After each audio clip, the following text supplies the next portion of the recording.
Salam Bapak Ibu Saudara sekalian, kembali bersama dengan saya. Kita akan merenungkan firman Tuhan hari ini. Tapi sebelum kita berdoa terlebih dahulu. Ya Tuhan Allah Roh Kudus, tuntunlah kami, hamba-Mu yang terbatas ini, juga umat-Mu yang mendengarkan. Urapilah kami dengan kuasa hikmat dan pengertian yang daripada-Mu Roh Kudus, sehingga kami mampu mengenal pribadi-Mu Yesus Kristus melalui firman iman hari ini. Demi nama Tuhan Yesus kami sudah berdoa, haleluya, amin. Bapak Ibu Saudara sekalian, mari buka di dalam Injil Markus pasal 4 ayat yang ketiga. Nanti Bapak Ibu Saudara bisa membaca di rumah satu perikop ini ayat 1 sampai 20. Saya mulai ayat yang ketiga. Dengarlah, adalah seorang penabur keluar untuk menabur. Saya kasih tema perenungan kita hari ini, menjadi tanah yang baik. Itu ada esensi dasar kehidupan orang percaya, Bapak Ibu Saudara. Mau tidak mau kita harus menjadi tanah yang baik sehingga bertumbuh dan menghasilkan buah. Ayat 3 dimulai dengan kata dengarlah. Seringkali saya sampaikan kata dengar di sini adalah akuo. Tidak cukup hanya mendengar dengan telinga terus selesai. Tidak, setidaknya ada 4 makna Bapak Ibu Saudara. Kita mendengar firman melalui pikiran kita, otak kita, intelektual kita, lalu kita mengetahui, selanjutnya kita pahami, dan ada tindakan ketaatan. 4 makna. Jadi tidak cukup hanya mendengar dengan telinga, tapi harus sampai mengetahui, memahami, dan kita lakukan kebenaran tersebut. Kita lanjutkan ayat yang ketiga. Dengarlah, adalah seorang penabur keluar untuk menabur. Ini adalah konteks ketika Tuhan mengajar kepada banyak orang, Bapak Ibu Saudara, memakai perumpamaan seorang penabur. Ya, firman Tuhan dikatakan adalah seorang penabur keluar untuk menabur. Kata menabur di sini spairo, itu arti yang pertama adalah menyebarkan seluruh kebenaran seluas mungkin kepada siapa saja. Jadi firman itu ditaburkan seluas mungkin Bapak Ibu Saudara kepada siapa saja.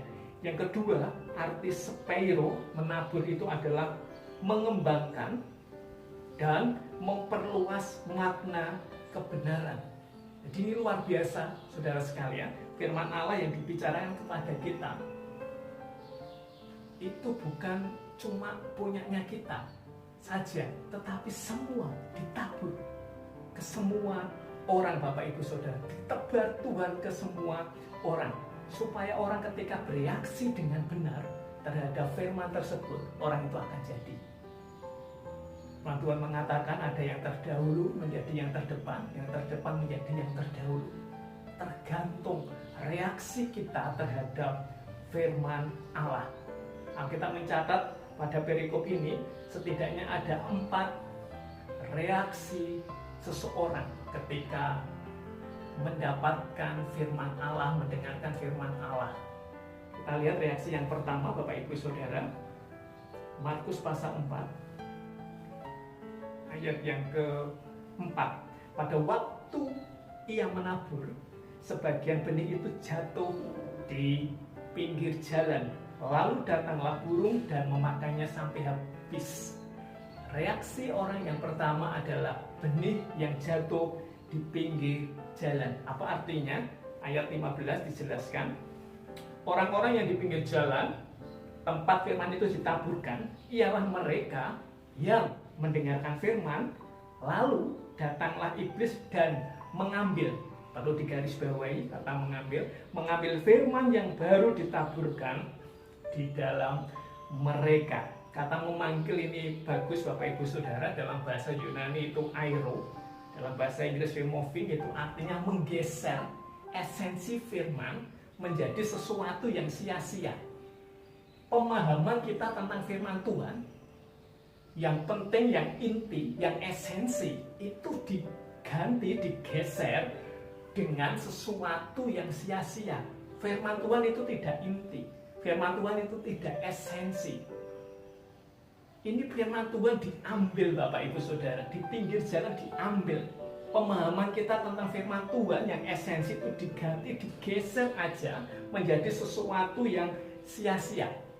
Jadi ini perlu kita pertimbangkan ulang, Bapak Ibu Saudara. Kita melihat firman itu sebagai sesuatu yang biasa, yang sia-sia, yang hampa, yang tidak berguna, yang percuma, atau firman Tuhan itu sebagai sesuatu yang dasar, inti, sesuatu yang urgent, sesuatu yang kita butuhkan, sesuatu yang perlu kita kejar.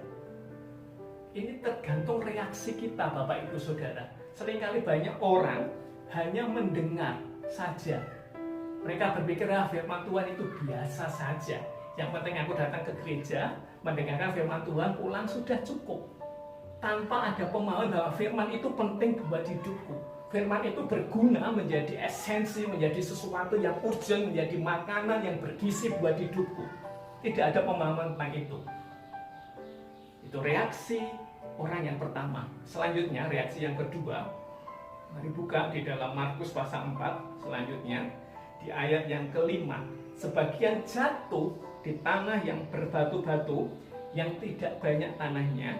Lalu benih itu pun segera tumbuh karena tanahnya tipis. Penjelasannya ayat yang ke-16. Demikian juga yang ditaburkan di tanah yang berbatu-batu, ialah orang-orang yang mendengar firman itu dan segera menerimanya dengan gembira. 17. Tetapi mereka tidak berakar dan tahan sebentar saja. Apabila kemudian datang penindasan atau penganiayaan karena firman itu, mereka segera murtad. Ini reaksi orang yang kedua, Bapak Ibu Saudara. Mereka mendengarkan firman, menjadi gembira karena dengar firman, dengar khotbah. Mereka senang, mereka takjub luar biasa. Tetapi mereka hanya sampai di situ, Bapak Ibu Saudara. Dengar, terus senang, gembira, pulang rumah tidak merenungkan firman Tuhan. Maka dari itu mereka tidak berakar dengan kuat karena tanahnya tipis. Kata tipis di dalam bahasa Yunani itu batos, itu artinya miskin. Untuk memahami kedalaman tentang Allah, kemiskinan dalam memahami tentang Allah. Bapak Ibu Saudara, kalau kita hanya mendengarkan terus bahagia, senang, merasa sudah cukup, kita masuk kategori reaksi orang, yaitu benih yang jatuh di tanah yang berbatu-batu. Tipis tanahnya, Bapak Ibu Saudara, karena kita miskin tentang pemahaman siapa Allah, Bapak Ibu Saudara. Akibatnya apa? Mereka akan murtad. Kata murtad di sini itu skandalizo dalam bahasa Yunani, dari kata skandal, memiliki 3 arti. Yang pertama, terjebak dalam kesalahan atau dosa. Mereka sudah terjebak, Bapak Ibu Saudara. Tidak bisa maju, mundur sudah tidak bisa, kiri kanan, atas bawah sudah tidak bisa, terjebak. Skandal liso, tidak rela melepaskan diri dari kesalahan, dari dosa, sudah terjebak, Bapak Ibu Saudara. Sudah sulit, sudah dihidupi, sudah kompromi dengan dosa, sehingga mereka tidak rela melepaskan. Yang kedua, arti murtad adalah keputusan untuk tidak bertahan dalam gaya hidup percaya pada kebenaran. Tidak memiliki gaya hidup untuk percaya kepada kebenaran. Karena tidak berakar dengan kuat, tidak memiliki pemahaman tentang Allah, miskin, Bapak Ibu Saudara, sehingga mereka hidup tidak percaya kepada kebenaran. Yang selanjutnya, arti murtad itu adalah keputusan untuk tidak konsisten kepada kebenaran, tidak taat kepada kebenaran. Karena minimnya pemahaman tentang Allah, sehingga mereka tidak taat, tidak konsisten hidup benar. Itu murtad, Bapak Ibu Saudara. Jadi model kayak gini itu tidak akan rela teraniaya oleh karena kebenaran. Ketika ada penindasan, ketika ada aniaya, mereka rela pilih, aku langgar firman Allah daripada aku teraniaya. Karena tidak mengakar dengan kuat, sehingga pemahaman mereka miskin tentang Allah. Siapa gunung batu, tembok perisai yang memelihara hidup kita, yang melindungi hidup kita? Siapa yang berjalan menyertai hidup kita? Mereka miskin, Bapak Ibu Saudara. Itu reaksi orang yang kedua. Reaksi orang yang ketiga adalah, mari kita baca Markus pasal 4 ayat 7. Sebagian lagi jatuh di tengah semak duri. Ya, ini jatuh di tengah duri, lalu makin besarlah semak itu dan menghimpitnya sampai mati sehingga ia tidak berbuah. Lihat penjelasannya di ayat yang ke-18. Dan yang lainnya lah yang ditaburkan di tengah semak duri, itulah yang mendengar firman itu. Lalu kekhawatiran ini yang menghimpit Bapak Ibu Saudara. Yang pertama kekhawatiran dunia ini dan tipu daya kekayaan yang kedua, dan yang ketiga dan keinginan akal yang lain masuklah menghimpit firman itu sehingga apa? Tidak berbuah, tidak bisa sampai berbuah karena himpitan Bapak Ibu Saudara. Himpitan yang pertama adalah kekhawatiran. Saya pernah bahas kata khawatir dalam bahasa Yunani itu merimna, itu gelisah yang berlebihan, takut yang berlebihan, sehingga mengalami kepanikan yang berlebihan Bapak Ibu Saudara. Orang yang takut, rasa amannya sudah tidak kepada Tuhan lagi, sudah berpindah Bapak Ibu Saudara. Takut di sini itu adalah kurang percaya atau tidak kenal Tuhan. Dia tidak membiarkan Tuhan menuntun hidupnya, memerintah di dalam hidupnya, sehingga kekhawatiran yang menguasai hidupnya. Semua orang mengalami khawatir Bapak Ibu Saudara. Saya juga mengalami khawatir, takut. Tetapi jangan sampai kekhawatiran, ketakutan itu menguasai hidup kita, mengintimidasi hidup kita. Itu yang Tuhan tidak mau. Yang Tuhan mau, Tuhan yang memerintah hidup kita. Kita mau diperintah Allah secara utuh. Jadi jangan biarkan kekhawatiran menghimpit hidup kita. Itu yang pertama. Yang kedua, di semak duri ini, menghimpit itu adalah tipu daya kekayaan. Ini bagus sekali. Dalam bahasa Yunani itu apate, sesuatu yang palsu, ilusi atau menyesatkan. Dalam bahasa Inggris itu delusion, itu ilusi Bapak Ibu Saudara. Kita merasa kita memiliki segalanya, kita memiliki uang, posisi, jabatan, kita hidup makmur, kita merasa, kita yakin bahwa kita selamat. Hati-hati, itu hanya ilusi. Kalau kita hanya berpusat mengandalkan apa yang kita punya, kemakmuran, kekayaan uang, atau posisi kita, itu hanya ilusi. Kebergantungan kita hanya kepada Tuhan Yesus Kristus. Iman percaya kita harus kepada Yesus Kristus. Pusat senternya harus kepada Yesus Kristus. Kita kerjakan kebenaran kita Bapak Ibu Saudara. Kita lakukan dengan tindakan ketaatan kita. Kalau tidak, kita dihimpit oleh ilusi dunia ini, kekayaan Bapak Ibu Saudara, mamon akan menghimpit kita. Hati-hati dengan kekayaan, dengan tipu daya kekayaan ini. Yang ketiga Bapak Ibu Saudara adalah keinginan-keinginan. Dalam bahasa Yunani itu epitemia, itu keinginan-keinginan yang melanggar kebenaran. Keinginan-keinginan yang apa? Melanggar kebenaran. Seringkali kita berpikir, orang itu boleh kok melakukan ini dan itu. Orang itu juga pelayan, gereja aktivis, boleh melakukan itu, kenapa aku tidak? Sehingga kita melanggar firman Allah Bapak Ibu Saudara. Hati-hati, ini keinginan-keinginan yang melanggar firman Allah. Kalau kita buai Bapak Ibu Saudara, kita tahu akibatnya. Kita menjadi murtad Bapak Ibu Saudara sekalian. Jadi tiga hal ini semak duri adalah kekhawatiran, tipu daya kekayaan, dan keinginan yang menghimpit sehingga kita tidak bisa berbuah. Seharusnya kita berbuah Bapak Ibu Saudara. Tetapi ketika kita dihimpit ya dengan kekhawatiran, mungkin saat ini ada wabah, ada virus corona, semua kita harus berjaga-jaga dan berdoa menjaga kebersihan pasti. Tapi jangan sampai kita dikuasai dengan kekhawatiran, kecemasan, sehingga kita kehilangan iman, pengharapan, kasih kita kepada Tuhan. Atau kita ditipu oleh ilusi kekayaan, kemakmuran, jabatan, uang. Dan bahkan kita dikuasai keinginan-keinginan yang melanggar kebenaran. Itu tiga reaksi seseorang, Bapak Ibu Saudara, yang membuat orang murtad, tidak sampai berbuah. Selanjutnya, reaksi tanah yang terakhir. Mari buka Markus pasal 4 ayat yang ke-8 dan 9. Dan sebagian jatuh di tanah yang baik, ia tumbuh dengan suburnya dan berbuah.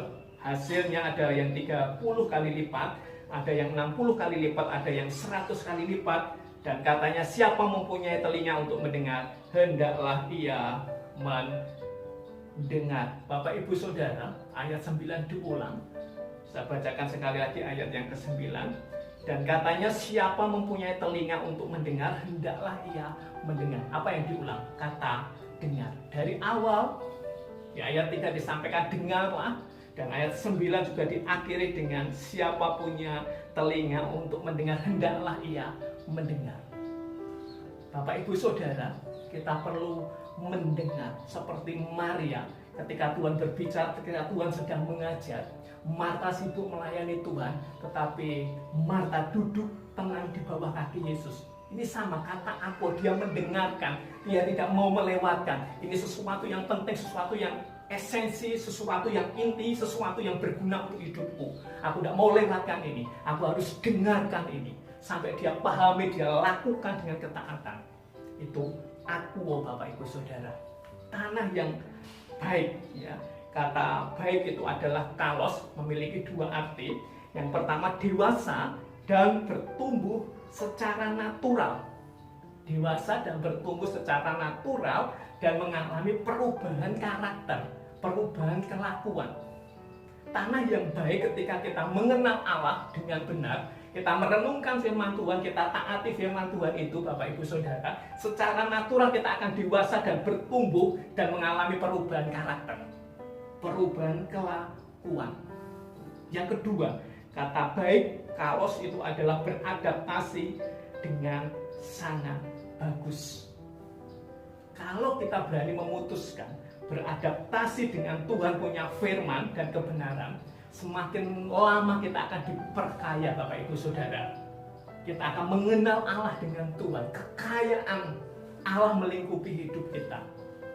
Yang terjadi saat ini, kita tuntut Tuhan mau mengerti hidup kita, mau mengerti kelemahan hidup kita, kekurangan kita. Yang Tuhan mau, kita mau beradaptasi dengan firman Allah. Maka Tuhan akan tuntun hidup kita. Kita akan diperkaya dalam kehidupan ini, Bapak Ibu Saudara. Dalam hal apapun kita akan diperkaya. Kita akan melakukan aktivitas pekerjaan, kita akan mengerti. Karena Tuhan Roh Kudus akan tuntun hidup kita. Jangan pernah minta Tuhan mengerti akan hidup kita, kelemahan kita. Sudah tidak waktunya, Bapak Ibu Saudara. Ini waktunya kita bertumbuh, berakar, dan berbuah. Tanah yang baik berbuah 30 kali lipat, 60 kali lipat, bahkan 100 kali lipat. Ini bersinggungan dengan kapasitas hidup kita. Keputusan kita untuk menyerah firman Tuhan, kita akan dibukakan rahasia kerajaan Allah. Siapa Allah? Roh Kudus akan menuntun hidup kita. Roh Kudus akan berjalan bersama dengan kita, Bapak Ibu Saudara. Ini tanah yang baik. Keputusan ada di tangan kita. Reaksi ada di hidup kita.